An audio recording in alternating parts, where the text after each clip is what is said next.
Is this the last normal day in America? Hi there, crypto fans. Hi there, remote viewing fans. Dick Allgire here. Beautiful day at Ethereum Place. I'm wearing my I don't give a flip shirt. This is the shirt that a guy came up to me randomly at the Litecoin conference in 2019, 5 years ago, and said, Dick, I have a shirt for you. And I love it, and I wear it when I'm just going to go off. So I'm going to go off today. Is this the last normal day in America? Is the crap about to hit the fan? Cliff High thinks so. We have data that indicates that. Of course, we're talking about the election. Okay, here's what the election's about. The purpose of the election is to create friction. The purpose of the election is to create friction. The purpose of the election is to create tension. The purpose of the election is to create chaos. It's not about determining who's going to be the top administrator of the corporation that is the United States of America. That's determined at a much higher level. This is about breaking things down. We have machines that don't work, that can be programmed. We have ballot boxes that are left out unattended in the open, and anybody can just drop pretty much anything in it. You have people that are not legally in the country allowed to just show any kind of ID. You have paper ballots that aren't verified, that they don't check the signature, they don't know where they came from. So the whole thing is a shambles. And it doesn't really engender trust. It's not to create trust, it's to create tension. Another thing that doesn't create trust is the so-called news media. And I can speak with authority on this one because I was a reporter for 30 years. And I'm ashamed to admit it now, but back when I was a reporter, back 20 years ago, we at least had we at least, gave the illusion of trying to be objective.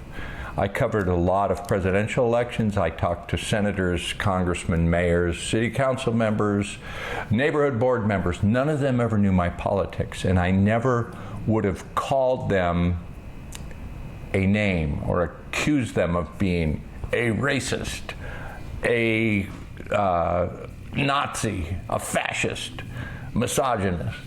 It just wasn't done. What we would do back in the day would, if somebody called somebody else a racist, we probably wouldn't have put that on. We would have had an editorial meeting about that one, and they would have had to have good evidence. What we would do would present both sides as objectively as possible, give differing opinions, and then the facts that we put out, we would attempt to verify, and we would use attribution. So we would say, so-and-so, this official or this official agency says. And now we have a term called fact-checking, which is another of those terms created by those controlling you, programming you mentally. It's like conspiracy theory, fact checks, same psychological warfare type of term. So there's no news. MSNBC, they don't do news. CNN doesn't do news. Fox News, they don't do news. The New York Times doesn't publish news. The Washington Post certainly doesn't publish news. It's all opinions, and it's all meant to inflame you and to divide you. So what we have is a situation where 50% of the country, whatever begins to unfold tomorrow, they're going to be horrified and damn pissed off about it. So to say that, is this the last normal day? This may be the last day before the chaos ensues, but certainly we left normal some time ago. I mean, normal was abandoned.